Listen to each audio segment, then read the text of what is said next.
Universitas Negeri Surabaya terus berkomitmen dalam menghasilkan lulusan yang unggul dalam kependidikan dan kukuh dalam keilmuan. Menjaga marwah UNESA dalam mencetak pendidik dan tenaga kependidikan profesional, Fakultas Ilmu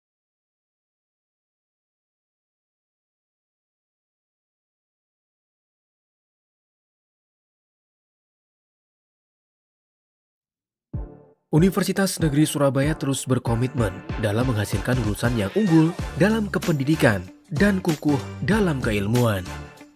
Menjaga marwah UNESA dalam mencetak pendidik dan tenaga kependidikan profesional, Fakultas Ilmu Pendidikan hadir sejak tahun 1964 dan menghasilkan lulusan yang tersebar di seluruh Indonesia.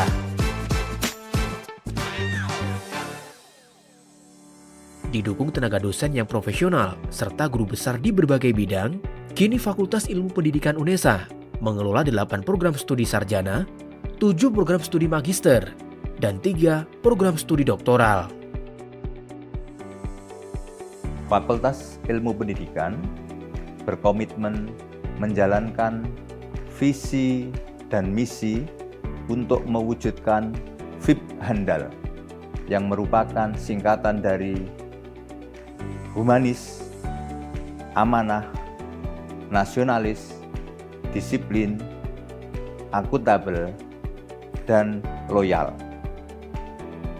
Keunggulan Fakultas Ilmu Pendidikan diantaranya prodi-prodi yang ada di Fakultas Ilmu Pendidikan selalu diminati dan terbanyak di UNESA. Keunggulan yang lain di Fakultas Ilmu Pendidikan, jumlah S2 dan S3 merupakan terbanyak di UNESA.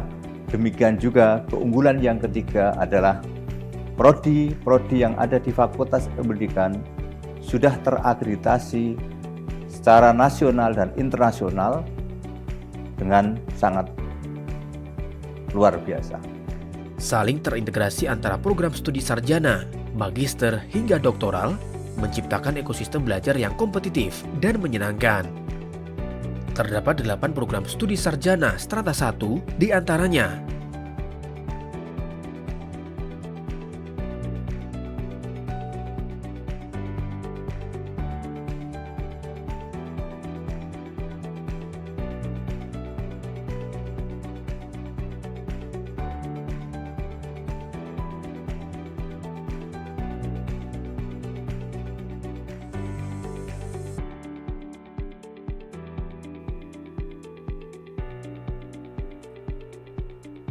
Tujuh program magister strata 2 di antaranya.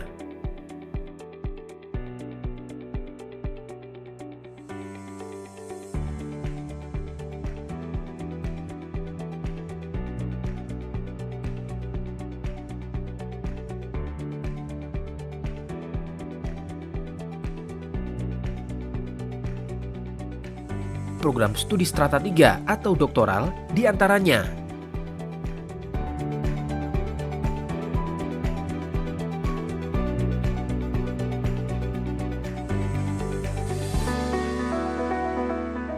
Fakultas Ilmu Pendidikan berupaya secara berkelanjutan dalam rangka peningkatan kualitas tridharma perguruan tinggi, diantaranya dengan peningkatan kualitas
kaya gitu?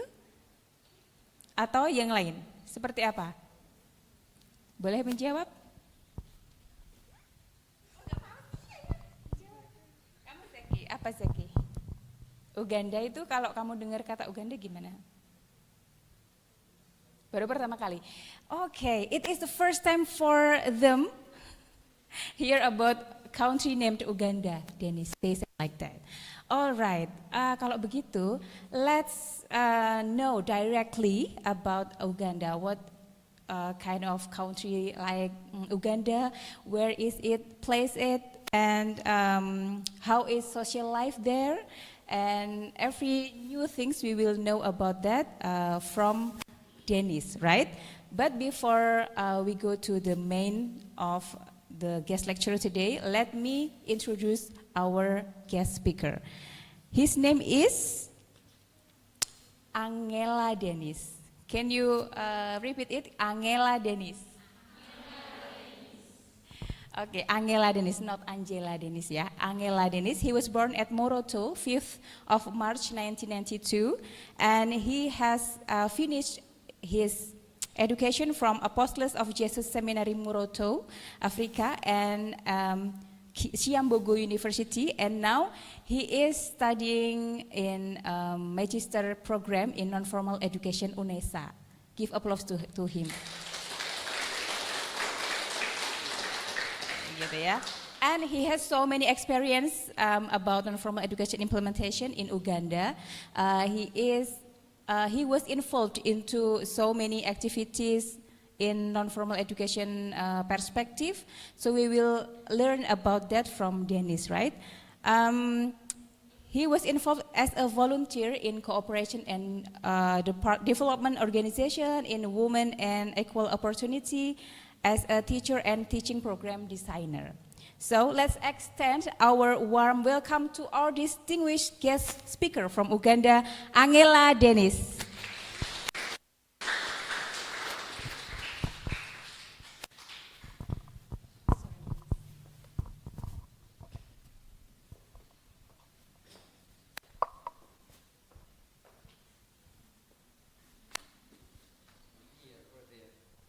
Should I stand here or I stand there? Hello. Pagi. Apa kabar? Thank you. I take this opportunity to thank our moderator, DESIKA. Thank you very much for giving me this opportunity. I also take this opportunity to welcome you students to be here for this event. I know it is not easy. I know some people that have gone back to their villages because next week we have holiday, no? Oh, it is this week. Next week we have holiday, no? They will go to hometown maybe today, ya. Pulangnya hari ini, okay. Yeah, I know some people are already thinking when to go to the village. Maybe some of you are planning to go today. Yeah, it is okay. You can go home. So as DESIKA has given you my names, I can also say it. I am called ANGGELA DENIS. ANGGELA DENIS. So you repeat for me. ANGGELA DENIS. Yes, so as she has said, actually she has given you a brief background about me, but I know we are going to share as we continue sharing. So I think I will begin. I think I will begin with about Uganda. As one person said, when you hear about Uganda, you hear about Africa, no? So many people know Africa. They think Africa is a country. Africa is not a country. It is a continent. Afrika itu bukan negara, it is a tapi continent and it has 54 countries. Okay. Can I translate it first? Yeah. Oke. Jadi kalau Afrika itu bukan negara, tapi apa tadi? Benua gitu ya. Jadi benua Afrika terdiri dari 54 negara gitu. Oke, Denis, go. So for Uganda is in Africa and is in East Africa. Africa has many blocks, around 5 blocks. We have East Africa, we have Central Africa, we have West Africa, we have South Africa. So these blocks actually has many countries, like one block can be 10 countries, 15 countries, something like that. So they are divided. So for Uganda, it is in East Africa. Jadi Afrika itu ada beberapa bagian ya, ada yang barat, ada yang timur, ada yang tengah dan lain-lain ya. Jadi setiap daerah tersebut punya masing-masing negara bagian, mungkin begitu maksudnya. Oke, Denis. Yes, I'm going to talk about non-formal education. There are many people, many scholars that have defined non-formal education according to their perspectives, and people will still continue. Maybe even you tomorrow you will come with your own definition, because right now we are in school and we are encouraged as students, we need to get more knowledge to check what is written and what we are going to get. Either we are going to agree with what other scholars have written or we disagree with them. So a lot of people always come with a lot of information and they keep adjusting and adding on what has been established before. Oke, jadi Denis ini mau men-sharingkan gitu ya tentang pendidikan non formal yang ada di sana gitu. Jadi nanti kita bisa sharing gitu ya, misalkan nanti Denis mau bertanya ke teman-teman, jadi teman-teman tolong jawab ya terkait dengan seperti apa sih pendidikan di Indonesia. Ini kan ceritanya kan comparison ya antara Indonesia dan Uganda gitu. Jadi nanti teman-teman juga tolong sharing juga tentang PNF di Indonesia seperti apa. Oke, Denis. Yes, I think briefly I can share with you about our education system and my career in education. So in Uganda, we have education system that has 3 levels. We have primary,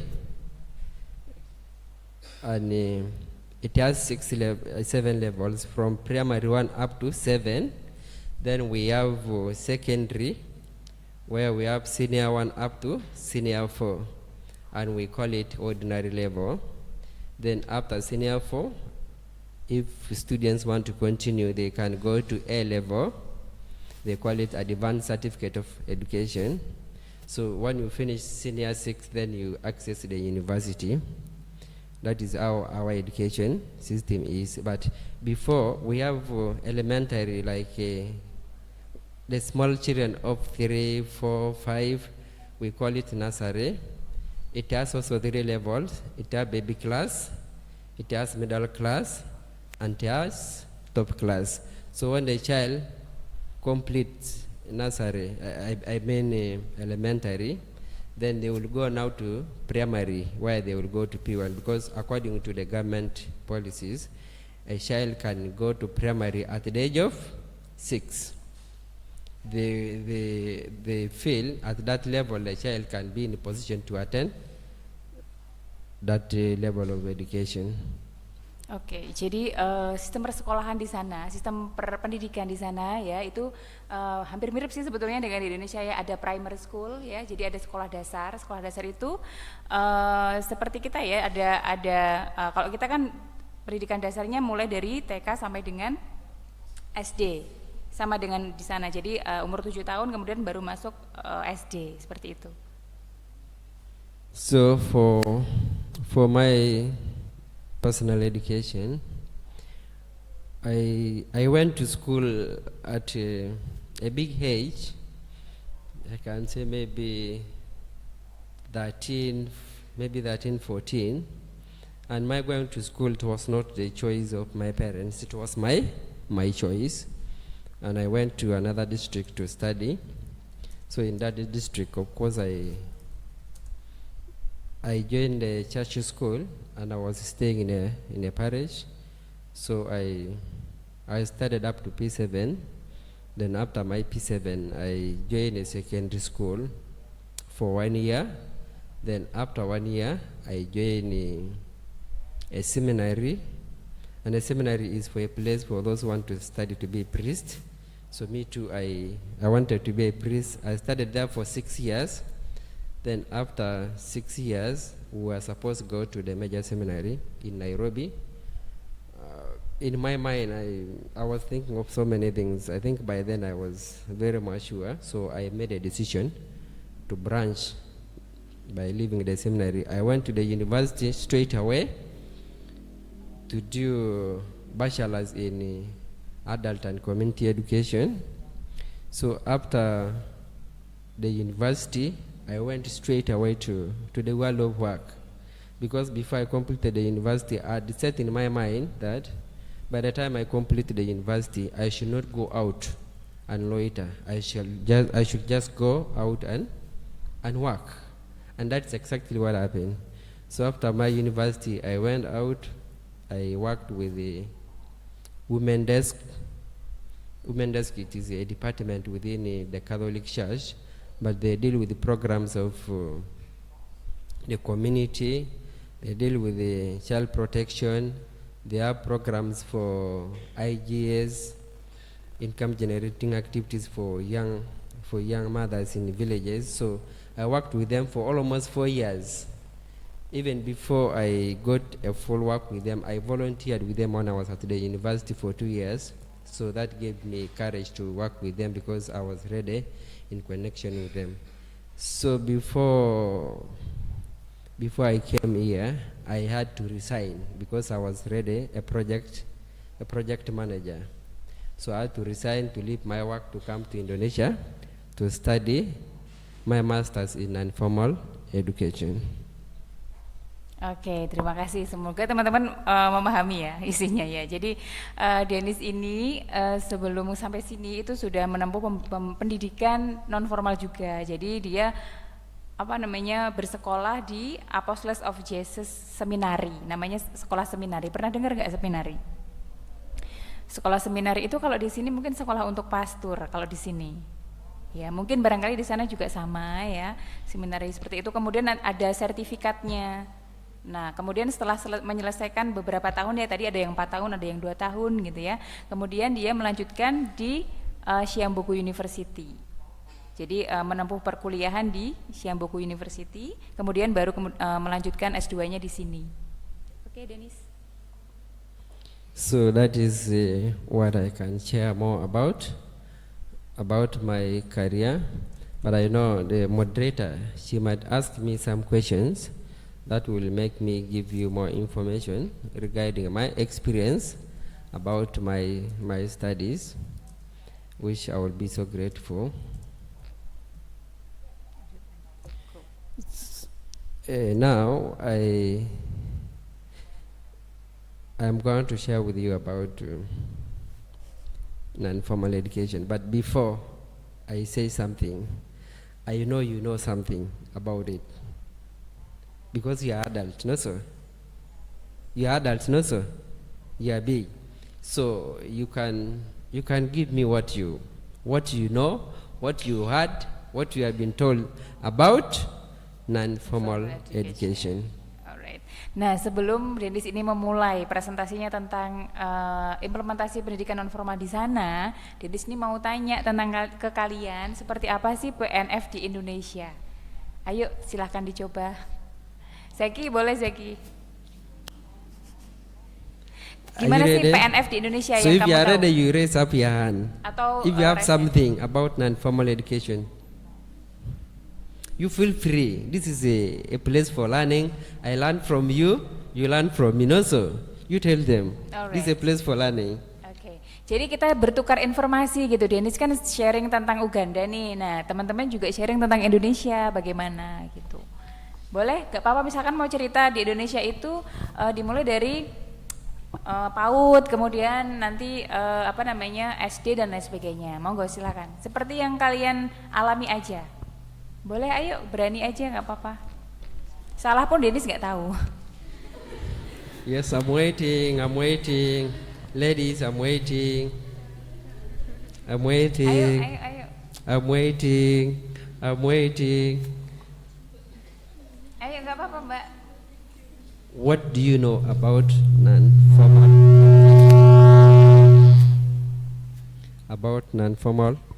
Education. What do you know about non-formal education? Tell me what you know. Mbak Alia. By the way, the answers for adults are always correct. There is no wrong answer. Yes. Yeah, so Based share. on their experience. Mbak Alia, ayo. Mic-nya, Mbak, mic. Ke Mbak Alia, Mbak ya, tolong. Nggak apa-apa. Alia belakang.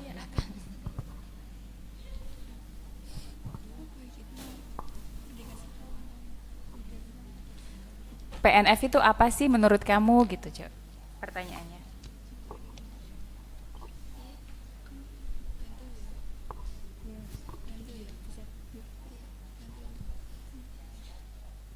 Ya. Halo, my name is MARDIANI. Menurut saya, pendidikan luar sekolah itu adalah suatu pendidikan di mana pendidikan tersebut dilaksanakan di luar pendidikan formal dan penyelenggaraan itu secara struktur dan berjenjang. Di Indonesia itu dimulai dari pendidikan PAUD, yaitu dimulai dari usia 0 sampai 6 tahun, kemudian dilanjutkan dengan sekolah dasar dimulai dari usia 7 tahun. Okay, thank you very much. That's very, very good. All right, Denis. So Alia, her name is Alia. Alia share about non-formal education in her perspective. That non-formal education is system, one of the implementation of system of educational in Indonesia. That Indonesia has 3 types of education. The first one is formal, and then informal and non-formal education. Now, non-formal education is education that implemented out of school organization. For example, early childhood education. Yes, so in Indonesia, we start education from early childhood education that start from 0 year until berapa tadi Mbak Ali bilangnya sampai berapa? Sampai 6 ya? 0 year until 6 years. So after that, the students can continue the education in primary school. Yeah, that's what. Thank you. Let us clap for our sister. She's so courageous. It is good to be courageous. You say what is there in your heart. Okay? I want you to be free like her. Yeah, as she has explained, we have 3 types of education. 3 types of education. We have formal education, non-formal education, informal education. So informal education is the type of education that you study outside the 2 types of education. It begins from zero. What you learn from the environment where you are. You see your mother cooking, you observe. They tell you say this, you take. You see your friends talking, you get. So it is just something you learn from your early age. Even you continue learning through social interactions with the people. So that is the type of education that we have. It begins from the family, then the environment where you stay, the friends that you meet every day. Then when you go to social gatherings, maybe you go to church, maybe you go to a party, you learn. That is informal education. You learn it just from there. You see naturally how things are happening. Then when you come to formal education, it is a system that has been standardized. It is systematic. It begins from a certain age. Maybe it will depend on the system of education of a specific country. Maybe some countries will say children should begin from age 4. So from there up to the university, everything is systematic. All the curriculum is standardized for all levels of education. So it involves a lot of things. That is formal education. When you look at non-formal education, it is outside formal education. It is not structured like formal education. So these are programs that are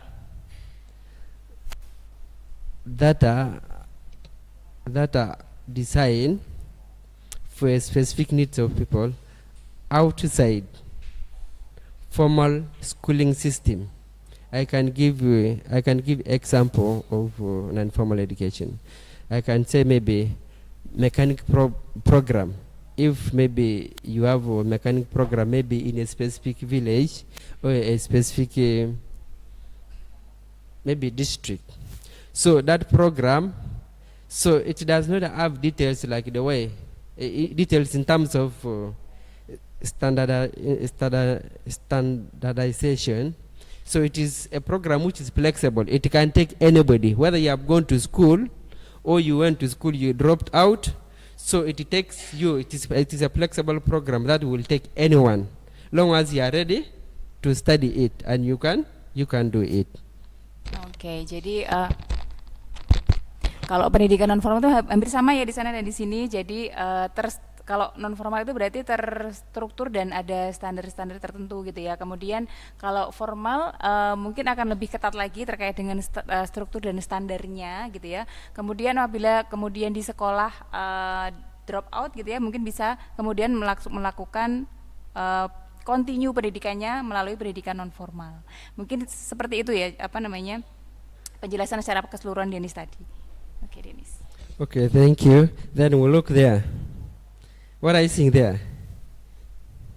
So that is the flag of Uganda. So that is my country where I come from, with a beautiful flag. So that bird you are seeing there, it is called a crated crane. So that is our symbol. So I think. So what is the symbol of this? This is a crated crane. It is one of the birds in our countries. Out of many birds, we selected this. Oh, okay. Yeah, to be our symbol of in our In Indonesia we have Garuda. Okay. Garuda bird. Yeah, that's Uganda. So I think we can go to the next. Oke. Ya, ini sudah paham semua ya.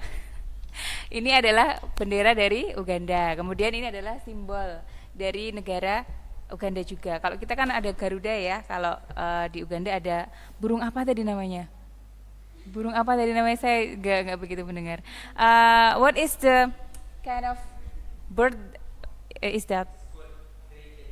Kretek crane. Can you repeat it? Crated crane.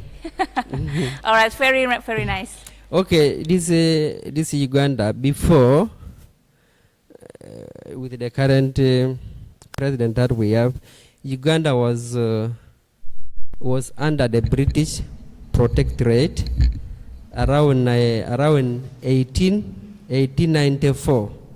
Uganda was under the British. So when Uganda was under the British, of course the British had their own interest in Uganda, and also they needed to fuel their economies in their country. So they came up with some adult education programs. And one of the programs that they had under non-formal education, they had vocational training, because they knew very well they needed people who will work in their farms, who will work in their factories, so that they can produce the product that can be taken to Britain. Okay. So in that program they had programs like tailoring, mechanics, under that, where they got young people, they train young people, because by then education was still low in Uganda. So they had those programs in order for them to produce what they wanted. So on top of that, they had agriculture. So in agriculture, farming,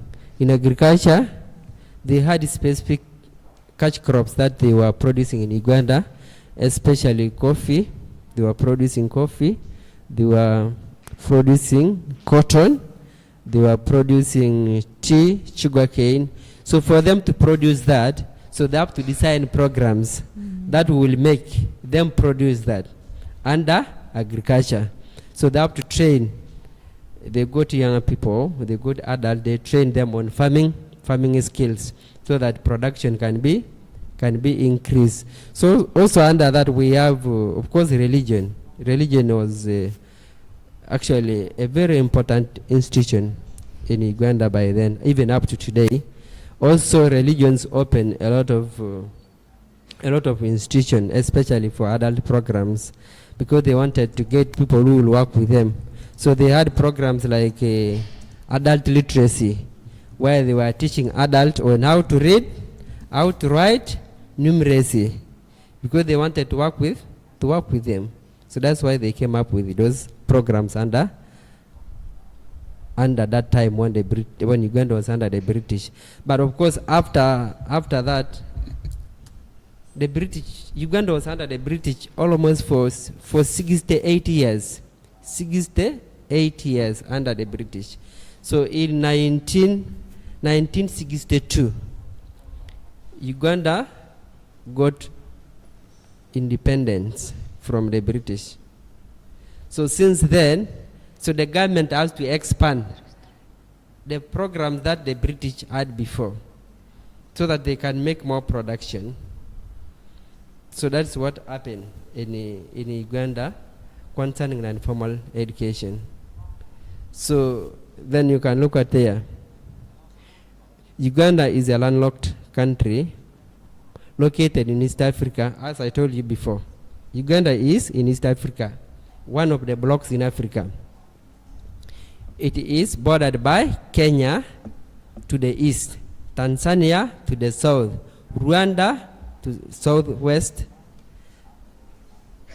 Democratic Republic of Congo to the west, and South Sudan to the north. The country has a diverse landscape that includes savanna, forests, and shores of Lake Victoria, one of the largest freshwater lakes in the world. All right. So you will see, I will show a bit in a map. So in Uganda, as I said, it is in East Africa. So we have countries that are bordering us. We have Kenya, we have Tanzania. You can look at it there. So down there, south, that is Tanzania. Down there, up, that is Sudan, South Sudan.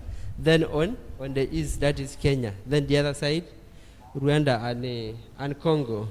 So that is the map of Uganda. Where I come from, you see that one on the east, Karamoja. Which you one see the of word Karamoja? Hello? Which one is your country? Then You it's see Buganda. No, Yeah? Buganda. That is the map of Uganda. All right. Semuanya Uganda, teman-teman. So that's the map of Uganda. Those words you see, they show regions in the country. You see Asholi region, you see Karamoja region, you see Sebei region, you see Bugichi region, you see Tesa region, you see Lango region, you can see. So there, where I come from is Karamoja. Do you see Karamoja? Do you see the word Karamoja there?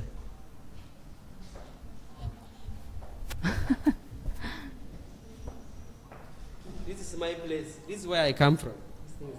Yeah.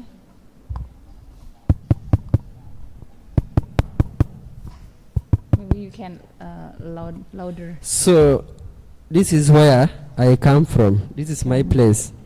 So this is the map of Uganda. So down here we have Lake Victoria here. So Tanzania is here, Kenya is here, South Sudan is here, Congo, this side Congo and Rwanda. So that is our map. It looks small. It looks small. Okay. Okay, can I explain a little bit of your speech? Oke, jadi teman-teman, Uganda itu adalah sebuah negara yang ada di Afrika. Kemudian di sana itu memproduksi apa tadi? Nangkep nggak? Memproduksi apa?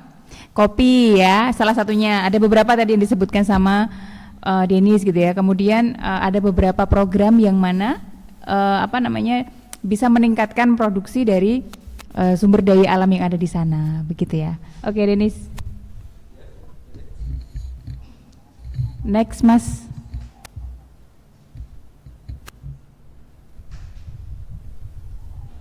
So that is our city. That is our capital city. It is called Kampala City, Uganda. Is it nice? Maybe some of you tomorrow you need to come to Uganda so that you can enjoy that city. In the city. We have many cities, yeah. Another one?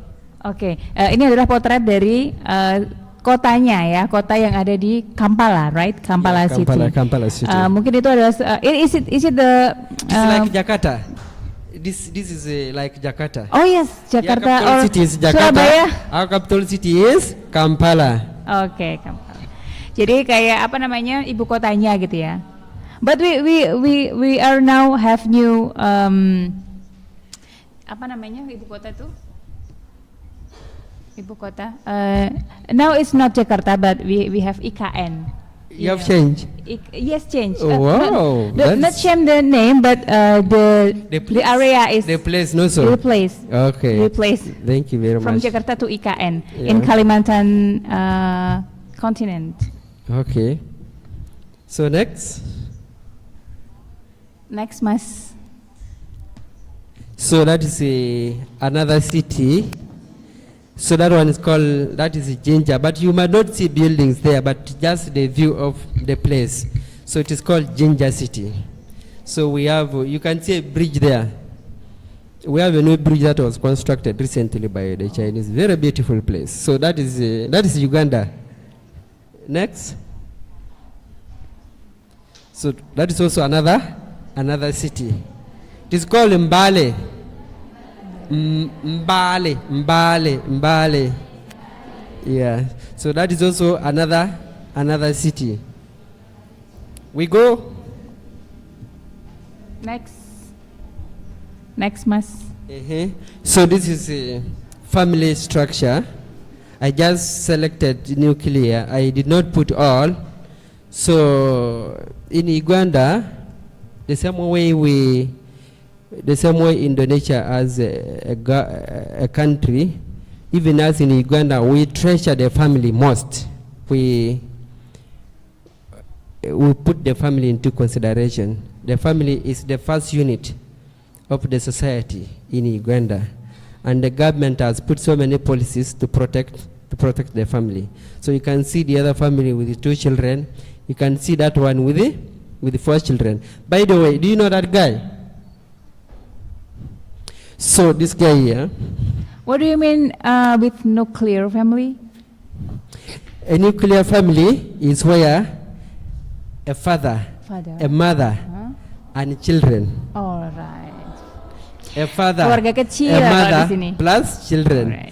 Then I've not put here another type of a family, extended family, where you, a mother, a father, maybe your sisters, your grandmother, your uncle, your auntie. That one is called extended family. Okay. So do you see this guy? Okay. Do you see this guy? So after this, you go and search for this guy. It's called Bob Wine. He was a musician. Now he's a politician, and he's in a party called NUP. So he's a hot cake in Uganda. Actually, he's the one giving the government a lot of pressure, the current president. So this is the guy. It's called Bob Wine. Just check there, Bob Wine. You will get him. How to pronounce it? Bobuhai. Bob Wine, Bob Wine. Bohai or Bowai? Beda arti ya, say. So he's a very great man. He's a great politician. He was a musician and he's still a musician. He's now a politician. Actually, he's a president. Last 2021, he contested to be a president. I think even next year, because Uganda will have election next year, I know again will. Amen. So he's a very strong guy and a very courageous young man. So you can check later. Just the word Bobu. Why? Bobuhai. Oke, jadi Okay. teman-teman, Alright, can I explain it first? Oke. Jadi nuclear family itu maksudnya adalah keluarga inti, keluarga kecil gitu ya. Masih ada bapak, ibu sama anak-anak gitu. Nah, kalau misalnya ada Mbah He, Mbah Uti, Mbah Kong, ada Bule, Pak Le gitu ya. Nah, itu namanya extended family gitu ya, keluarga besar. Kalau kita big family ya. Kalau di sini big family karena orangnya gendut-gendut gitu ya semuanya, ini big family gitu ya. Oke, Denis. By the way, do you have big families in Indonesia? Do you have big families? Are you sure? Of like maybe you have 8 children. Maybe, yeah, 8 children. Only 2. Wow. So in my community where I come from, my village, we have big, even when a family is nuclear, like in my family, we are 8. My mother gave birth to 8 children. Ya, jadi di sana itu kalau kita kan 2 anak cukup ya. Kalau di sana itu 8. So we do that because when we have big numbers, for us we think when we have big numbers, it is for security, for protection. Now if you have 1 child or 2 children, or 1, let me say 1, because we don't wish certain things to happen. In case this child goes away, so you remain vulnerable, no sir? So for us we have 8 children, 6 children, 7 children. Now in my community, it is a polygamous community. Men marry more than 1. Maybe a man has 3 women. Maybe each woman 5, those are 20 children. Or you have 5 women. Each woman maybe 6. That is almost 30 children. So that is my community, and life is okay. We just go like that. Okay, next, Mas. So that is one of the villages. You see? Are you seeing those houses? All right. You see those houses? In Indonesia, we have a village like this in Papua. Okay. Papua is one of the continent in Indonesia, part of the continent of Indonesia. In the east of Indonesia, Okay. we have a district like this. Wow, Village that's like so great. So that's one of the villages in Uganda, but there are so many villages. So you are going to see another one. Then you make comparison. But the place looks beautiful, no? Okay, next. That's very beautiful, Denis. So do you see that? Have you ever seen a village like that? Eh? So let me come near this village. Is that your village, Denis? So where I come from, Okay. apart from the urban center, my village is like this. Do you see this? It is like this. You see cows here. You see this is a fence made out of thorns. So these are houses. We call them manyatas. Manyatas. Yeah. Home or house. That is a home. Okay. That is a home setting. So this is one family, another family, another family, another family, all these houses you see, those are families. Okay. But that is the way we live. Okay. For protection, we will leave the cows in the middle. Then we put the fence outside to protect everyone within the community. So you can see these words. If they know how to read, they could read those. They could read that. Oke, ya. Jadi ini adalah rumah yang ada di daerah asal Denis gitu ya. Rumahnya apa tadi namanya? Manyatas. Namanya Manyatas. Kemudian itu kan ada kayak pagar-pagarnya itu ya. Pagar-pagarnya itu adalah ya semacam pembatas antara satu keluarga dengan yang lain untuk melindungi keluarga masing-masing gitu. Jadi setiap rumah itu satu keluarga.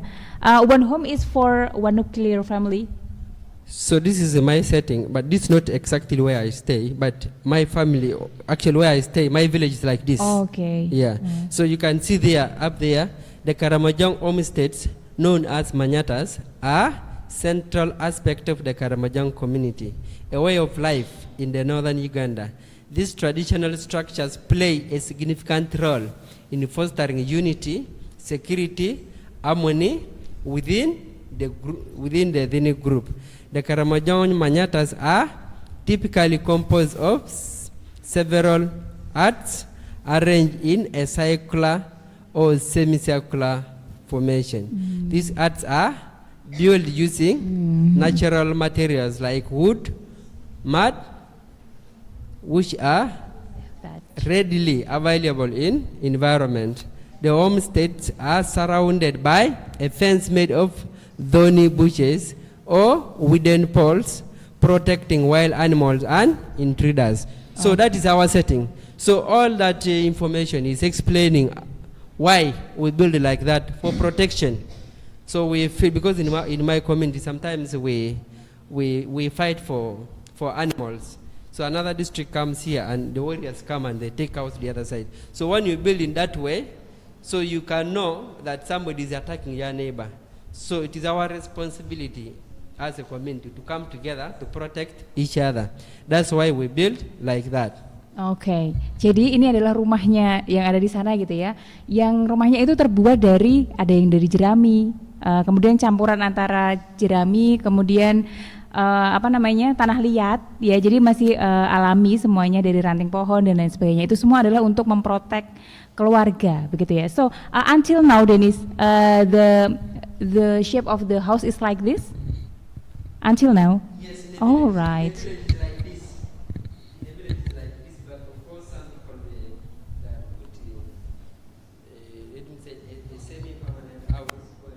But so when they do like that, it's like there is no protection. So they do like this for protection. Okay. Is it really safe for family? Jadi sangat aman teman-teman. Jadi jangan takut ya, di sana itu meskipun terbuat dari bahan-bahan alami ternyata sangat safe untuk keluarga gitu ya. Oke. Ini.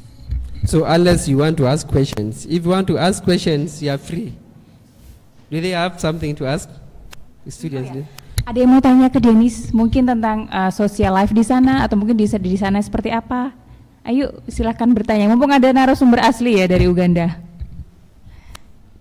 Silakan. Okay. Alright. Perkenalkan diri dulu ya. Sebelumnya terima kasih. Perkenalkan, my name is Ainur Rahmatrianti. I have question for you. In this village, I didn't see electric installation. So in your village is use electric equipment or not? Yes. Thank you, Mardianis. Okay, thank you very much. That is a very beautiful question. So when you look at that kind of setting, if you are somebody thinking of development, so there is nothing like electricity there. You can see it, there is nothing like electricity. But people use other means. They buy torches, they buy solar, something like that. Because in that village, when you look at it, if you connect like electricity, in case of any simple kind of a mistake, it will burn everything. Okay. Because it's just grass and Okay. so that is how the thing is. Oke, jadi kalau misalkan nanti pakai listrik takutnya nanti kebakaran. Kalau kebakaran nanti kan semua hangus kan gitu ya, jadi nggak ada proteksi lagi gitu.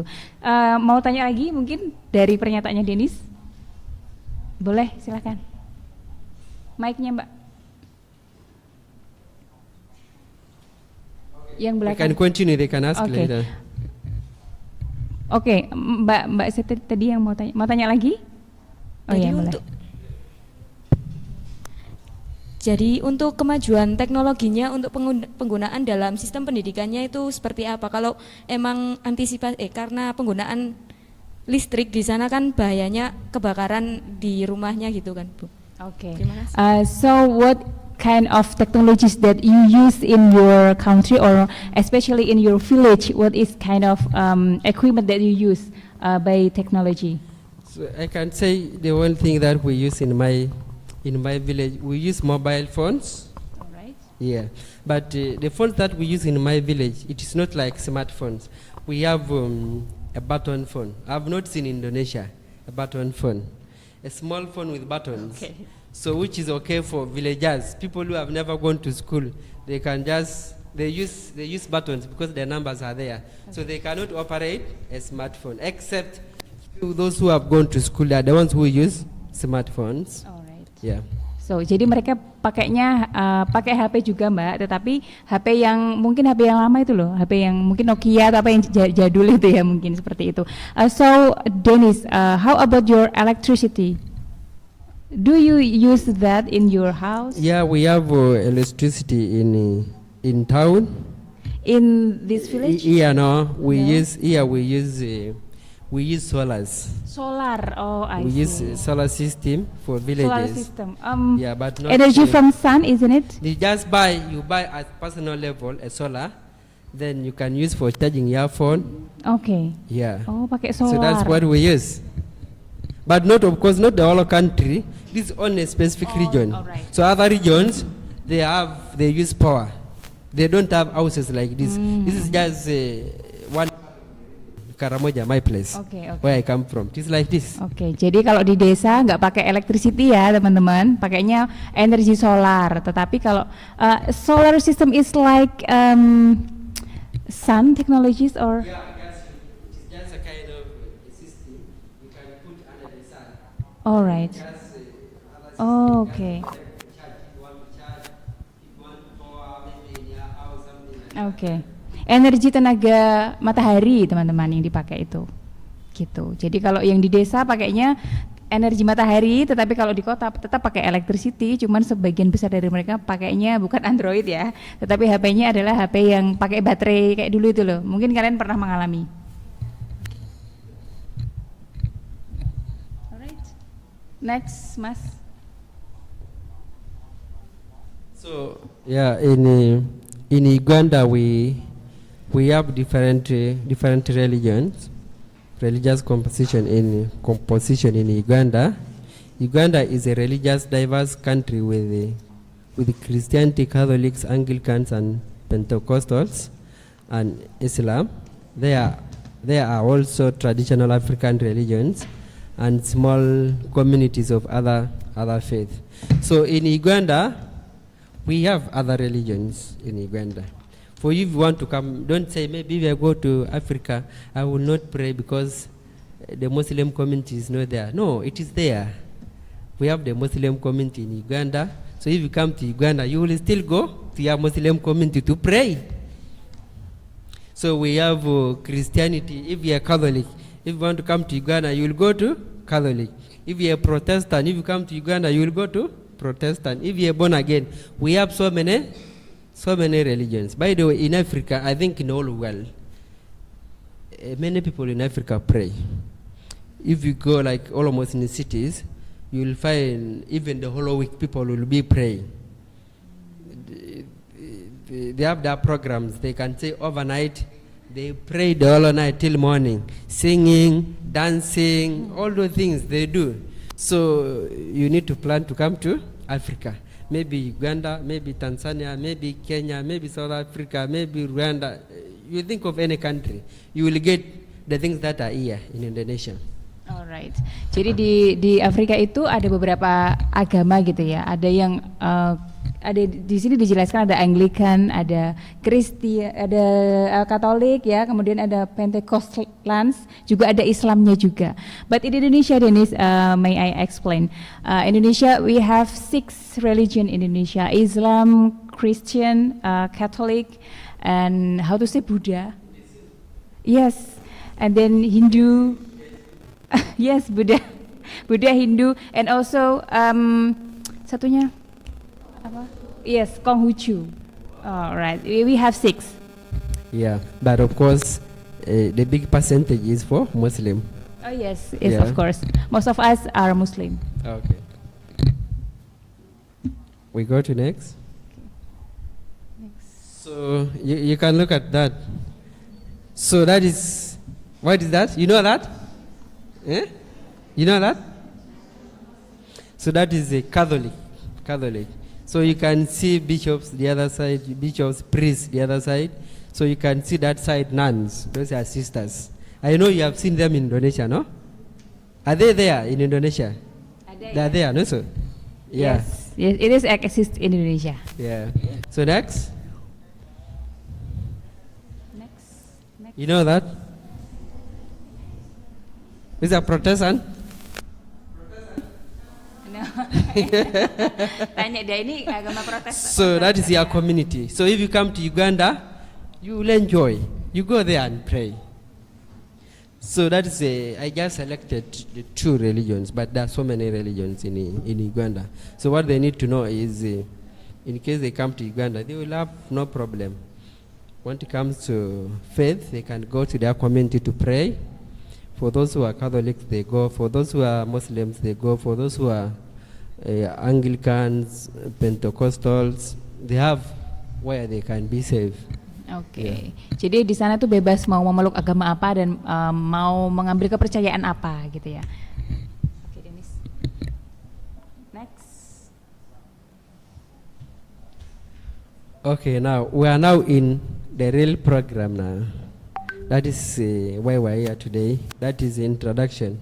So non-formal education refers to educational practices and learning activities that occur outside the structured and standardized curriculum of formal school system.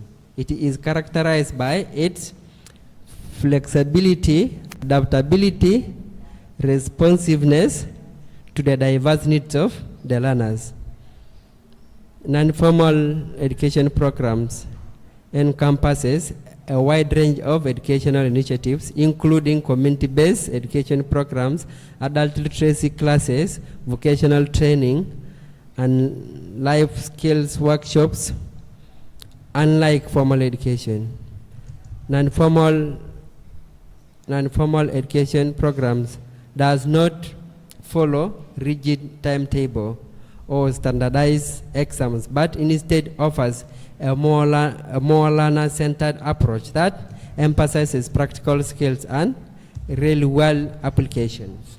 So, just looking at that, the definition of non-formal education, although I shared with you earlier. So these are programs or activities designed.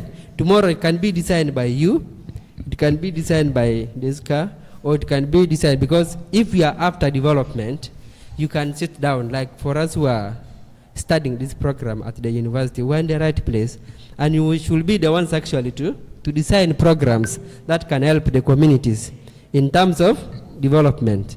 So the ball is in your hands, not anybody else. So it will be you to do that. Oke, ya jadi ini adalah apa namanya pengertian gitu ya dari pendidikan non formal menurut UNESCO bahwa PNF itu adalah sebuah sistem pendidikan yang mana dia terstandarisasi, kemudian adanya fleksibilitas dan juga adaptabilitas yang mana kemudian akan menimbulkan sebuah tanggung jawab pembelajaran juga yang sangat bagus gitu ya untuk meningkatkan kualitas kehidupan manusia. Oke, Denis. So I request your attention. Please listen. Just listen. Just give me. Yeah. Just listen. I'm sorry, Denis. I'm just requesting them to pay attention. Alright. Ada yang mau tanya? Do you have any question for Denis? Denis? Come on, guys. It's your opportunity to show up yourself, to show up your capability in English, to speaking English. Atau mungkin kalian mau menunjukkan seperti apa sih pengetahuan kalian mengenai PNF gitu loh. Come on. Ayo, Zaki. Yeah, just feel courage. I know you have a lot of things in your heart. You are debating, should I stand? You have fear. No, just remove fear and stand and say, okay, for me I have this. Yeah. Come on, Zaki have question for you. Wow, welcome. Sebelumnya, tes. Sebelumnya terima kasih kepada Bu Desika. Let me introduce myself. My name is Zaki Rafael Faridzi. You can call me Zaki. I want to ask for question. 3 questions for you and 1 question about Uganda. But I'm sorry, I'm asking Indonesian. No, it's okay. It's okay. I'm asking in Indonesian, but my English is little. Yeah. Okay, even me. Saya tidak tahu bahasa Indonesia. Sedikit. Oke. Little. Jadi win-win ya Zaki ya. Right. Sama-sama oke lah. Pertanyaan saya tentang Mr. Denis. Yang pertama, apa motivasi Mr. Denis untuk menjalani studi di Indonesia, khususnya di UNESA? Kemudian yang kedua, apa harapan Mr. Denis ketika menjalani pendidikan atau studi di UNESA ini? Kemudian yang ketiga, apa rencana ke depan Mr. Denis ketika setelah lulus dari UNESA, kemudian kembali ke Uganda? Oke. Kemudian pertanyaan terakhir, seberapa besar? Pertanyaan terakhir tentang Uganda, yaitu seberapa besar peran pendidikan nonformal untuk memajukan pendidikan di Uganda? Terima kasih. Thank you. All right. So, Zaki have 4 questions for you. 3 questions is about you, and the last one is about Uganda. So the first, all right. Satu-satu ya jawabannya. All right. For the first question is about what is your motivation? What makes you come here to Indonesia? Why do you choose Indonesia to continue your study? Wow, so beautiful. So thank you for your question. So before I came to Indonesia, I met a friend of mine. Is called Dr. Juma Abdul. I didn't know that he studied in Indonesia. You know, when you meet somebody for the first time, and being a doctor, you know how they express themselves. So I met him in 2019 when I was at the university. But he was lecturing about international relations. So the way he was lecturing us, it was a bit unique from other lecturers. Then later on I got interested. I asked him, by the way, why did you study? Then he told me, I did my bachelor's in Indonesia. I did my doctorate in Indonesia. Then in my mind, I knew Indonesia has good universities because the way he presented himself, it was really very nice. So before I had a dream to go to United Kingdom, so when I met him, it was just enough. So I began searching. I wanted to know Indonesia. So I was checking about education in Indonesia, the universities. I came around some universities like Erlangga, Gadjah Mada, so UNESA. So I checked. Then most of the universities in Indonesia, they are standard universities according to statistics of the people who have done researches. So I said, I think Indonesia should be a good place to go. Then I also checked about the culture. So I realized it was a very beautiful place. The country is beautiful, people are nice, all those things. I said, no, let me go to Indonesia to do my master's. If need be, maybe even doctorate. So I decided to come to Indonesia to study, and I selected this university. Okay. Oke ya, jadi kenapa Denis milih di sini? Karena salah satunya adalah karena ada relation antara jurusannya dulu. Jadi jurusannya apa kemarin? Adult and Community Department, Community Education ya. Oke, jadi apa namanya? Prodinya itu adalah prodi pendidikan apa? Adult itu. Orang dewasa dan juga pendidikan masyarakat. Jadi itu sangat relate dengan yang ada di sini gitu ya. Kita kan pendidikan non formal gitu ya. Kemudian ada relation antara prodi yang dulu dengan yang sekarang itu seperti itu. Kemudian Denis juga mencari searching seperti apa sih posisi pendidikan yang ada di Indonesia gitu ya. Jadi Indonesia itu cukup bagus ketika nanti dipilih untuk melanjutkan pendidikan. Nah, selain itu Denis juga searching nih mana nih kampus-kampus yang bagus di Indonesia. Ada UGM, ada UNER, ada UI ya, ada UNESA, dan ternyata yang relate dengan dia adalah yang di UNESA gitu. Sehingga Denis tuh pengennya tuh kalau misalkan S2 di luar negeri di Indonesia misalnya, mungkin nanti S3-nya di mana gitu ya. Do you want to continue your doctoral degree in Indonesia also? Yeah, if opportunity is there, I can study even my doctorate. Yeah. Oke. Yeah, if opportunity is there, yeah, I Oke, can do. nah gitu ya. Jadi menurut Denis ya pendidikan di Indonesia sangat bagus gitu ya sehingga pantas untuk dipilih. Dan selain itu, Denis, do you have how to say a scholarship for your education? Yeah, by the way, I applied under KNP. KNP, Academy, yes. yes. Yeah, because it is a government program for Indonesia that runs almost the whole world. But at the moment, I think, the whole world. Students apply all over the world for the scholarship, government scholarship. So I was among those that have been selected by the Okay. government of Indonesia, All right. given the scholarship. So I appreciate the government for that. Oke, jadi Denis ini dapat beasiswa teman-teman, beasiswa dari Indonesia. Jadi beasiswa dari Indonesia untuk negara-negara yang berkembang, gitu. Jadi tepuk tangan dulu buat Denis ya. Alright, Denis, for the second question, what is your expectation after you got your magister degree from Indonesia, and then maybe you want to go back to your country? What is your expectation in the next? Yes, it is a very beautiful question. So that is almost my plan. Yes, your plan. Actually, after my program from Indonesia, I want to go back to my country. When I go back to my country, before I was working with the communities, having the programs that are related with the non-formal education. So I feel when I go back to my country, I should strengthen the programs for non-formal education.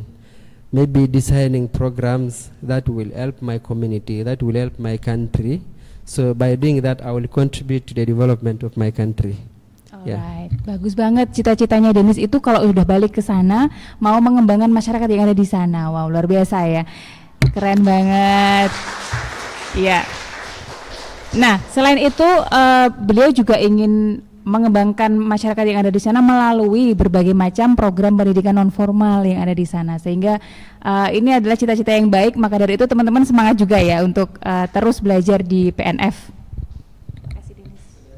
Oh ya, third question, it is last two question for you. So mungkin yang pertanyaan ketiga tuh relate dengan yang kedua ya. So the last question is about how much non-formal education have role in your country? How non-formal education maybe develop your country? Yeah, I know that question be answered if we are to go through this, but I can still give some highlight about that. So non-formal education, it has really contributed much in my country. Reason being, in education system, in every country, in education system, there are always challenges. In most cases, there are students who drop out of school, maybe because of some reasons.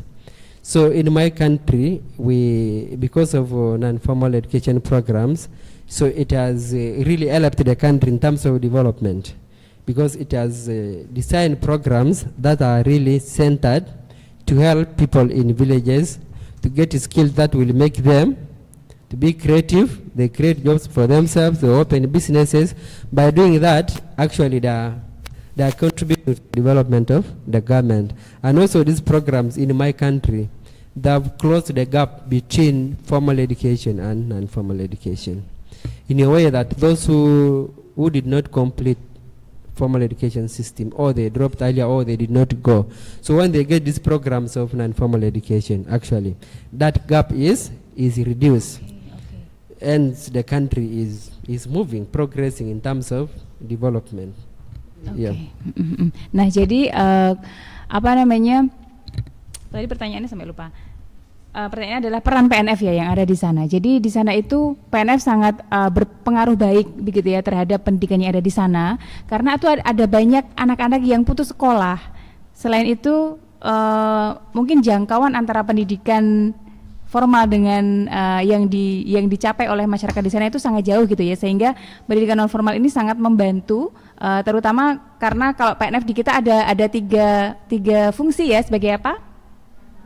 penambah, pengganti, dan pelengkap, ya kan gitu ya. Jadi di sana pun juga sama, sehingga pendidikan non formal di sana sangat berpengaruh baik terhadap penunjang, menjadi penunjang yang baik dalam sistem pendidikan di Uganda. Thank you. So the fourth question. Yes, this is the fourth because the second and the third question is related. Okay, those are, well, look there, those are the forms of non-formal education. So when we talk of non-formal education, you need to look at areas. You look at vocational training. So I believe like in Indonesia could be in polytechnics, like kind of institutions that deal with those kind of programs. So in Uganda we have institutions that provide particular skills that are needed for a specific sector. For example, we have mechanics. We have institutions that provide mechanics, institutions that provide tailoring, and other related programs. Like in my place, we have an institution called Norway Polytechnic, and it's among the best institutions in the country that provide those skills. And those are skills that are good for our brothers and sisters who missed. Maybe they missed to go for formal education. Right. Maybe they did not have money, their families did not have money for them to proceed, or because of sicknesses. So these programs actually closes that gap, and we get those individuals, be it girls, be it boys, or sometimes also adults. We take them for those programs. So you need to know that this is under non-formal education, vocational training. Is under this. Then we go for another form, adult education programs, tailored for adult to develop literacy, numeracy, or other essential life skills outside formal schooling. So there are people in their life, they did not go to school completely. But now the government wants to make the community active and contribute to the development of the country. So we design these programs for adults. So where they will learn how to write, maybe a BCD, they know how to write the names, all those kind of things. So by creating this, when these people learn these programs, they know how to write, how to count. So they can easily enter in a business, they create a business, they know how to count their money, nobody can manipulate them. So by doing this, so it will actually contribute to the development of the country. Then the other one is community-based education. Includes programs organized by local groups to address community-specific needs, such as health awareness, environmental education, or parenting workshops. So under this, there are groups of people that do those kind of programs. Like in my country, we have a lot of NGOs. You know NGOs? Non-governmental organizations. So we have a lot in my country, and they have these programs. So they go to the communities to talk to them about health. They go to the communities to talk to them about environmental conservation. And where I was working, I used to go to the community to talk about health. Especially I had a program for girls. I call it hygiene. Okay. So I used to go to the village, I talk to young girls like this. I get, sometimes I get professionals like a nurse, a doctor, to come and talk to them. So those are programs that are good for community-based education. Then last not least, distance learning or online learning. Flexible learning opportunities offered through digital platforms or correspondence courses. So I don't know where people do distance learning. In my country, sometimes you are working, but you cannot register for a full program in a university. So what we do, you register for distance learning. You work from Monday up to Friday. Then on Saturday, you go to the university, you study. For 2 days, you come back. Just like that. So sometimes you can register online because you cannot go there. And those are programs that are under this. You know, education system, education, informal education, you are supposed to be here. Like now, me, I should be here. So if it was be like in the other program designed for those who cannot come here, then I will be studying in Uganda online. So these are programs that we have under non-formal education. Okay, may I explain to the students? Yep. Oke, jadi beberapa form non formal di sana hampir sama lah ya. It will be similar with Indonesia, Denis. Jadi in Indonesia we have vocational training also, and all of the kind of non formal education forms in Uganda. Jadi ada vocational training, tahu ya? Ada pendidikan vokasi, pendidikan keterampilan hidup. Jadi ada yang namanya kursus apa teman-teman? Ada kursus jahit, ada kursus masak ya, macam-macam ya. Kemudian ada mekanik ya, bengkel dan lain sebagainya. Kemudian di sana juga ada pendidikan orang dewasa, yang mana pendidikan keaksaraan di sana masih sangat ada gitu ya. Kalau kita kan mungkin sudah sangat berkurang ya. Pendidikan keaksaraan itu juga salah satu peran dari pendidikan non formal. Jadi kalau pendidikan non formal membantu orang-orang dewasa di sana untuk bisa membaca, sehingga tidak ada yang bisa memanipulasi mereka atau membohongi mereka ketika mereka bisa baca. Ya, kemudian ada pendidikan yang berbasis masyarakat, dan juga ada yang namanya pendidikan distance online atau online pembelajaran online ya. Kalau Denis kan dari Uganda harus ke sini karena dia adalah pendidikan formal yang ditempuh kan gitu ya. Tetapi ketika ada distance learning, maka meskipun dia di Uganda, dia tetap bisa belajar secara daring begitu. Bisa dipahami ya teman-teman ya. Ya, jadi I think it's quite similar with Indonesia. Okay, next Mas, slide-nya.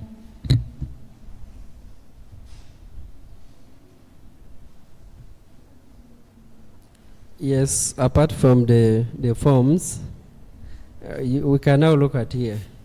So one of the programs we have in Uganda that can be under vocational, you can see there carpentry. You have it in Indonesia. You have that? Carpentry. So that is when you look at that environment, do you see any building? It's like the place is open.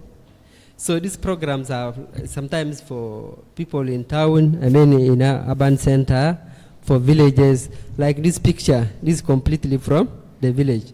So organizations like Kids Club, Kampala, Uganda Industrial Research Institute, URI, and Save Plan Uganda offer structured carpentry courses. These programs teach essential skills such as measuring, cutting, assembling, and finishing woods. So you have seen that. You can just look at the picture. That is a carpentry for those who are building also. But of course, here in Indonesia, I see always in buildings you have metals also. But there we use mostly we use wood. We go to the next. Nah, jadi ini adalah salah satu bentuk vocational training ya. Jadi ada apa tadi? Kursus menjadi tukang kayu kan gitu ya, mengolah kayu untuk bisa menjadi barang-barang yang bisa digunakan sehari-hari. Oke, Denis. So the same picture, the same program. That is another place. The other one was like a village. So this one is like a town, a center. Then you can look at the picture and like behind it there are some like a cupboard, something like that. So this is like around town, not the village.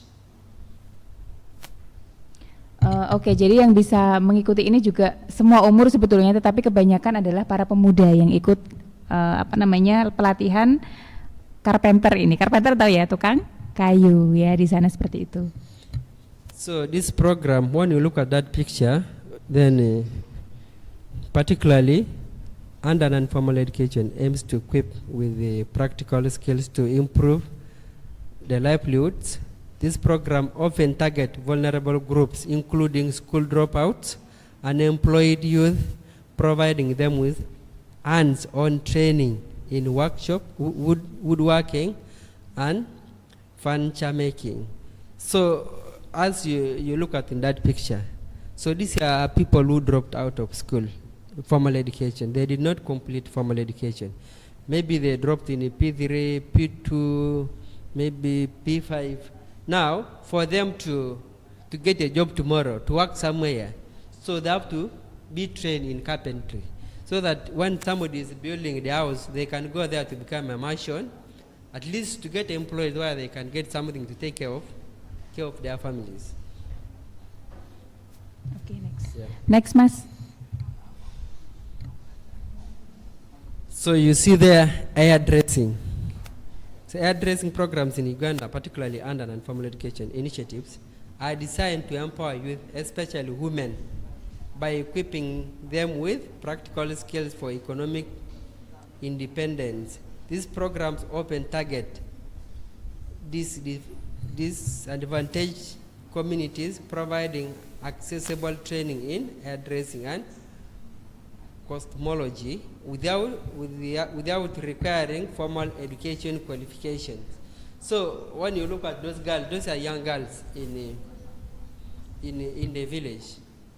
So we designed this program. We know women are good at plenty, no? So, and there are women who need to be smart, no? So you need to get the youth who can be trained in that.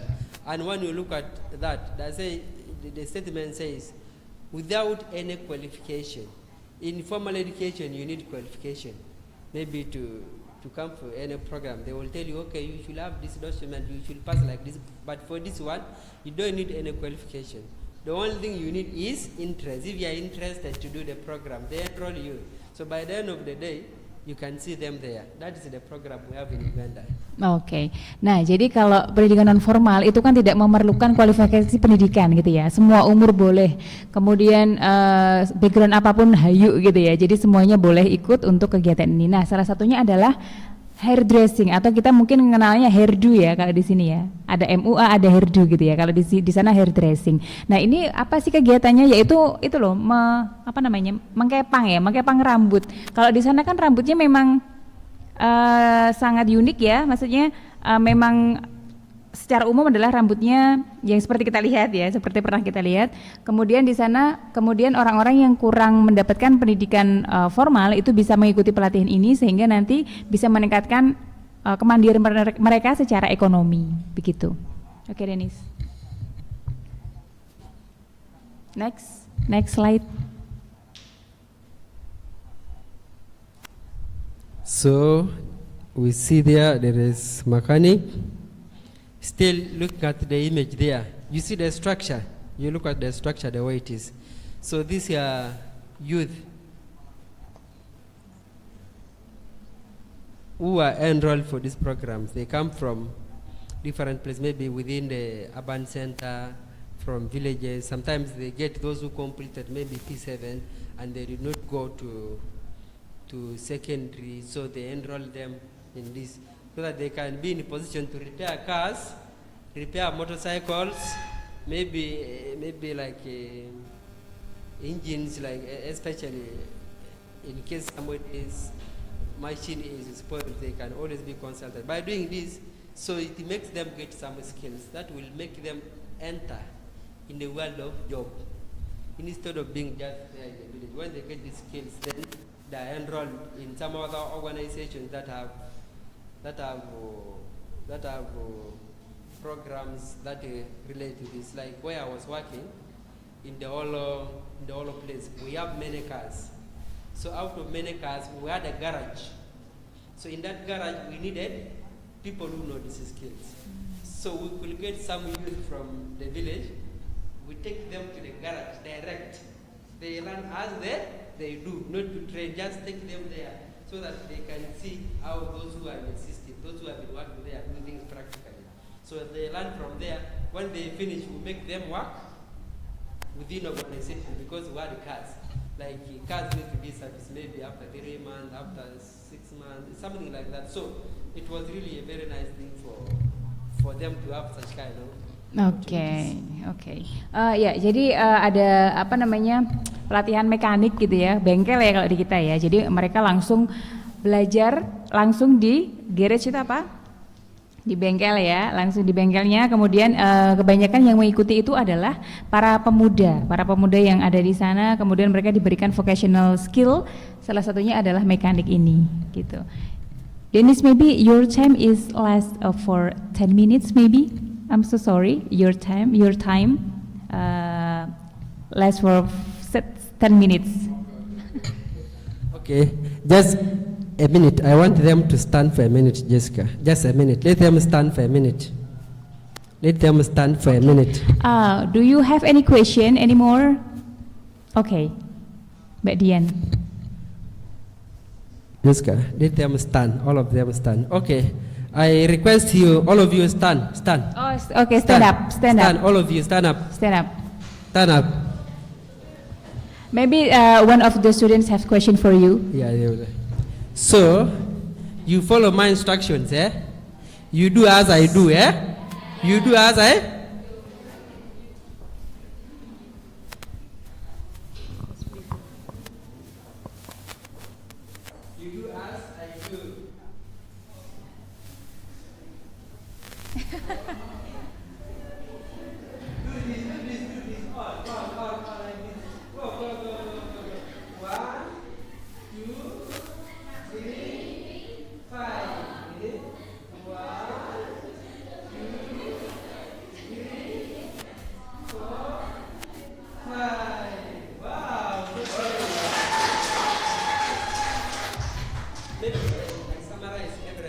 It's okay.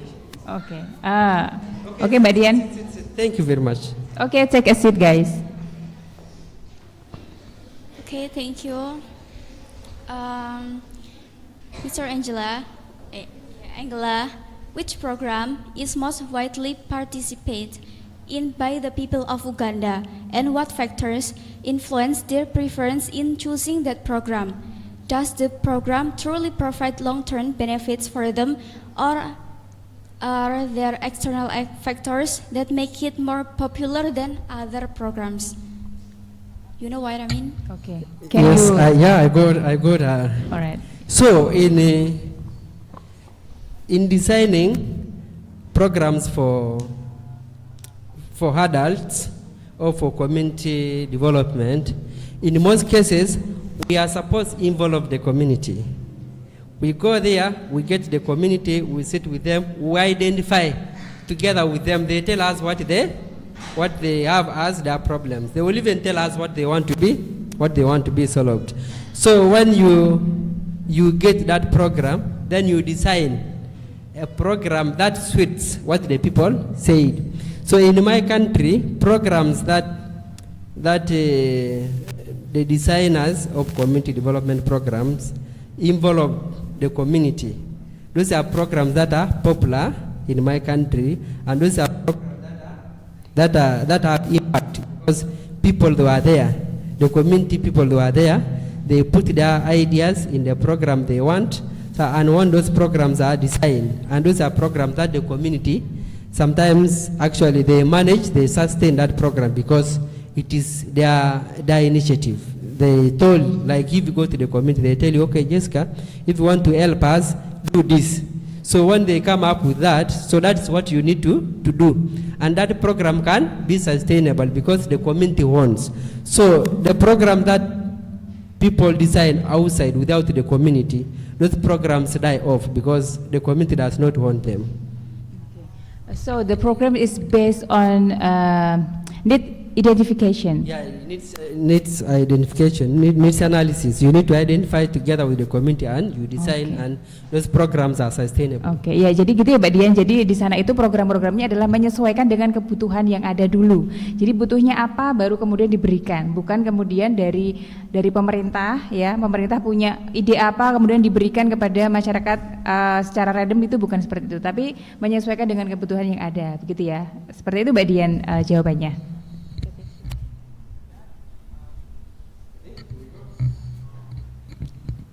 Yeah, next slide. So shortly, that is a bit making. I don't know whether you have that program here in Indonesia. So that's what we have in Uganda.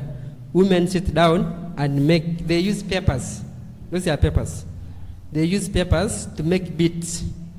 You can see the beads I've made that side on the right. So women the other side are holding papers. You see those tiny things? Those are papers. Women are using to design that. Oke, ini adalah salah satu vocational skill juga gitu ya, yaitu membuat apa ini? Membuat gelang ya. Kemudian mungkin akan didistribusikan ketika di tempat-tempat wisata gitu ya. Also Indonesia is happen also, DENIS. So the adult using this vocational skill, and then they can distribute the product to the tourism. Next slide.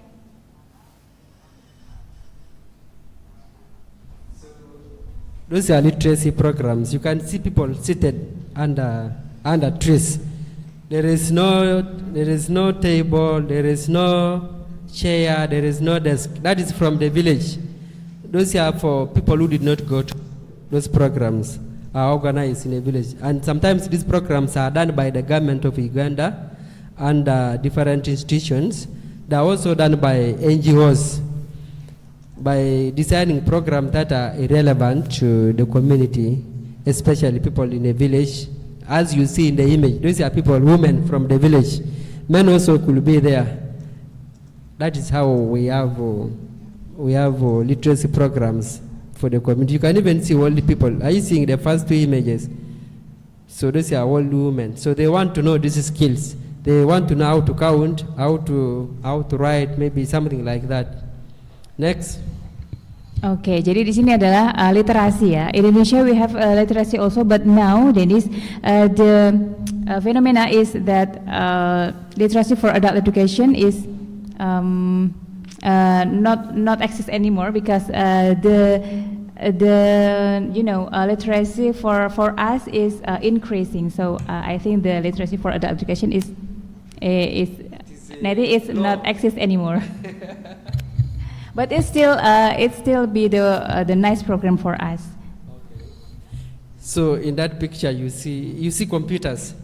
So we have these programs also for the youth, especially these programs for those maybe they reach senior 4, then maybe primary 7, then they dropped out. So computer skills training programs for youth in Uganda are vital for equipping them with digital literacy needed to thrive in today's technology-driven world. These programs often focus on providing practical hands-on training in areas such as basic computer operations, word processing, spreadsheet, internet usage, and even coding or graphic design. Organizations like Cooperation and Development, that is CND, Uganda Research Institute. So they do this, like when I was at the university, because I knew the university will not give me everything. So I went to that institute. It's called URI. It is called Uganda Industrial Research Institute. I did some computers training. So those programs were for the youth, so somebody made me to go there. So I really learned a lot about that.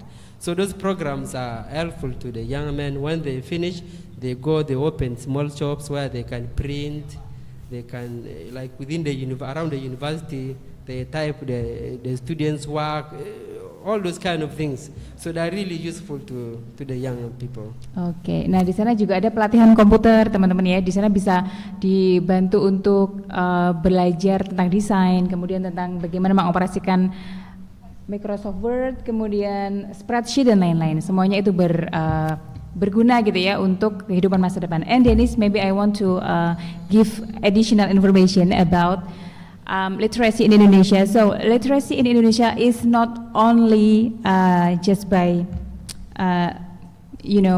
by reading or by writing, yeah. But now in Indonesia, literacy is more about that. It is how to know about about the control of their self, about something new from news or from the newest issue in Indonesia or in other countries.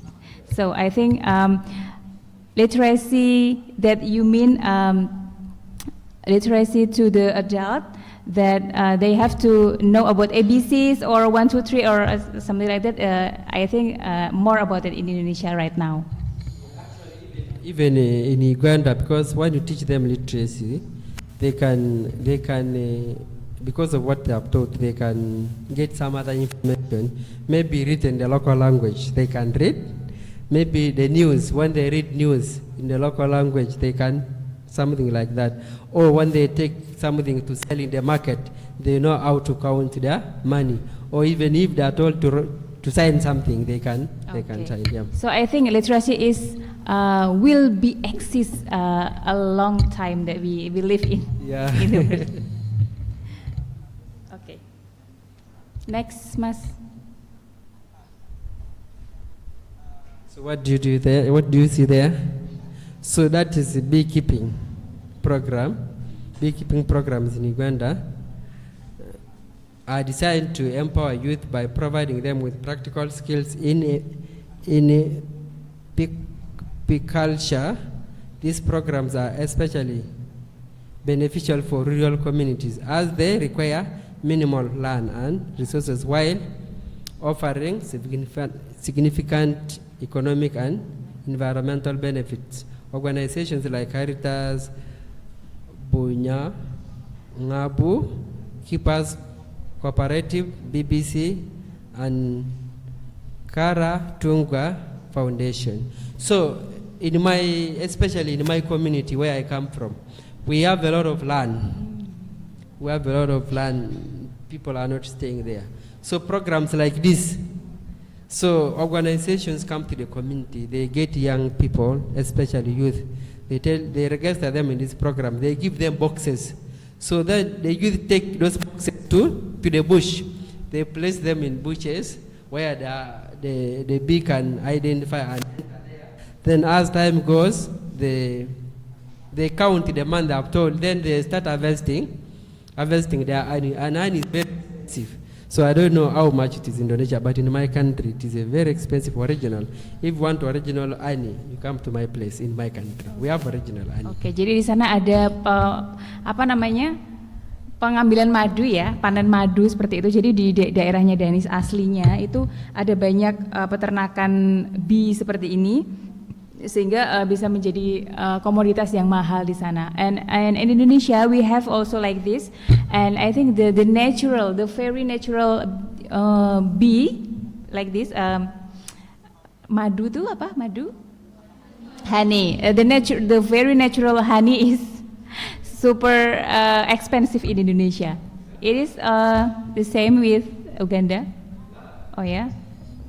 Jadi sangat mahal juga di sana kalau yang asli gitu ya. Next, Mas. Maybe we can go faster. Yeah. So you can see there, you can see a woman carrying a baby, no? So those are young girls, maybe of 15, 16. They dropped out of school. Now they have nothing to do. You can even see she's a young mother. So the government and institutions, they have programs that are helpful to this kind of youth in the community. They register them and they train them for those programs. They know when they finish those programs, they can use it in their places where they stay, maybe in the market, something like that, or they can be enrolled. There are some other institutions that have clubs. They make uniforms for schools. So these people when they get those skills, they go there and they get employed. Oke, ya. Jadi di sana ada yang namanya kursus jahit ya, dan ini digunakan untuk meningkatkan kemampuan ekonomi masyarakat yang ada di sana. Jadi di sana yang belajar itu bukan hanya pemuda tapi juga orang-orang dewasa. Next, Mas. So that is agriculture. You can see something like skuma. You know that? We call it skuma. It's like a Swahili word. So we have also agriculture that targets many young people. So we enroll them for those programs, especially the government has institutions that train young people for that. We also have organizations that train young people like that. You can look at there, like C&D is one of organizations. You can look at organizations like NARO. It is a government institution. They do all that. They train young people for those programs so that they can participate in agriculture without being wasted. Oke, ya di sana juga para pemudanya itu juga belajar tentang agriculture ya, tentang pertanian. Kalau di kita pemudanya mau nggak belajar ini? Sudah jarang ya, sudah jarang, sehingga di sana itu masih sangat suka untuk mengolah sumber daya yang ada gitu. Next, Mas. Okay. So that is another one could be last but not the least, so we also have these programs, especially for the youth. We have Uganda Electricity Distribution Company Limited. So you can see it there.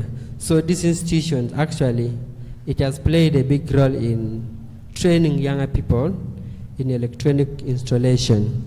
Because they know many people are building every day, and they need people who can work there to do that. So that's why you see those images, and you see those people are busy trying to connect those wires. So we have those programs for the youth, which I believe even in Indonesia they could be there. Oke, jadi di sana juga ada pelatihan untuk instalasi listrik, gitu ya, sehingga ini tentunya bukan hanya ada di kota tapi juga ada di pedesaan, gitu ya, sehingga tentunya pemerintah di sana juga maunya semuanya merata ya pembangunannya, sehingga ini juga diperlukan dalam vocational skill. Okay, next. Now we have come to the last part. Those are benefits of non-formal education. So we need to understand this. For you who are studying in this field, we are all in this field, so we need to understand this. So in today's world, in today's society, in your country, in my country, this is what non-formal education does.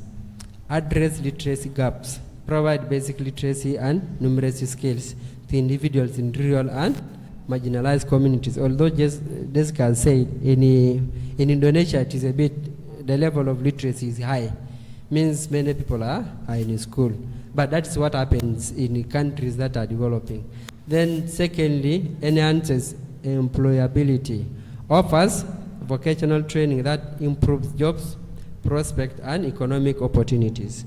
So in training youth in different programs, so it makes them get opportunity to get employed, which means by training them in these programs, so we are creating a lot of opportunities for them, and we make them get a skill that will make them enter into employment world. So you see, supports marginalized communities, inclusive programs that cater to the needs of vulnerable groups, promoting social inclusion and equality. I believe here also in Indonesia, you have programs that are really geared or that are just designed completely for a specific group of individuals within urban centers or in rural villages. And that's what non-formal education does to any country. Promote lifelong learning, encourages continuous personal and professional development, fostering a culture of learning. So remember, I talked of something online. Remember, I talked of distance learning and online learning. So now you could be here. Tomorrow when you finish, you get a job. So you need to continue, and at the same time you don't want to leave your job. So these programs under non-formal education, it can be helpful to you. It can make you continue learning even when you are working.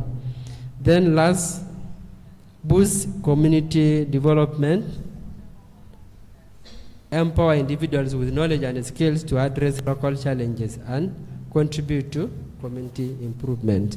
So when the programs that are under non-formal education are brought to the community, to the people in the villages or in urban centers, so it can make them get empowered.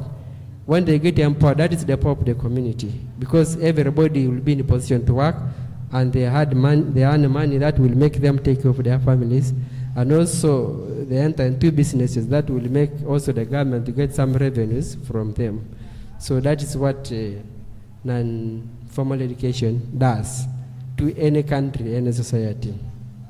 Oke, ya. Jadi dari semuanya tadi kita bisa summarize gitu ya, bahwa pendidikan non formal itu punya banyak sekali peran gitu ya di dalam pembangunan dan juga terhadap sistem pendidikan yang ada di Uganda. Salah satunya adalah adanya menutup gap antara literasi permasalahan literasi gitu ya. Jadi di sana karena banyak yang nggak bisa baca, kemudian pendidikan non formal ini mampu untuk menutup gap tersebut. Kemudian adanya support terhadap masyarakat yang marginal gitu ya, masyarakat yang masih marginal itu kemudian terbantu dengan adanya banyak program pendidikan non formal dan juga tentunya mempromosikan pendidikan sepanjang hayat. Jadi kita akan belajar sepanjang waktu ya. Kemudian juga meningkatkan pembangunan masyarakat yang ada di Uganda. Okay, thank you Denis. Last conclusion. Next Mas.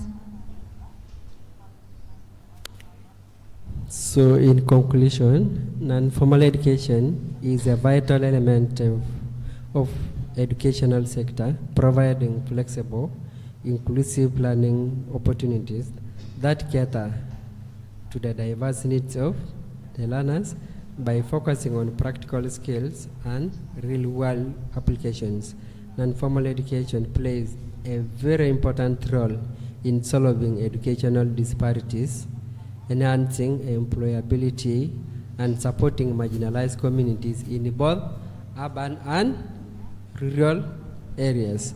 So I can say, at personal level, I must say that non-formal education programs are really very vital to the development of any country, because if we don't have these programs, there is no way the country can develop. Because if we have maybe an industry that manufactures something, there are key positions for specialists, but the majority of the work should be done by casual workers.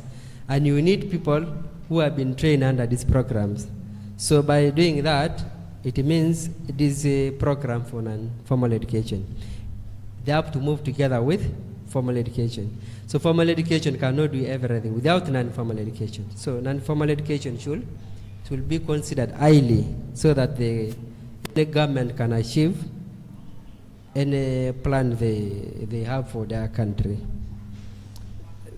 Terima kasih banyak.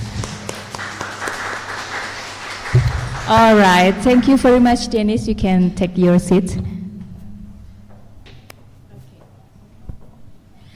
Saya duduk aja ya. Okay, so can you please summarize a little about the materials of Denis? The Denis speech about a lot of information about non-formal education in Uganda. So can you please give us the summarize maybe? Is it similar education between Indonesia and Uganda? Sama nggak pendidikan yang ada di sana dengan di sini? Hampir sama ya. So Denis, maybe I can summarize your presentation that the implementation of non-formal education perhaps have the similar way to develop the communities, to develop social life in Indonesia. So I think we can stand in our way to develop the program of non-formal education. So thank you very much for coming in our guest lecture in non-formal education department. Thank you very much, Denis. And I want to thank you to all of the students here, all of the audience here, that you come to in this event. Thank you very much. That you should go to your hometown, right? And you want to go to this event. I really appreciate it. And thank you very much. And happy fasting. And then we will see you again in the next month. Okay. So thank you very much. Give applause for all of us. All right. Thank you very much, and maybe we can enough for this session. And the next session is giving certificates. So please come to in front of the students. Maybe Denis go. Yes, of course. After giving certificate, we will take photo together. Okay.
grateful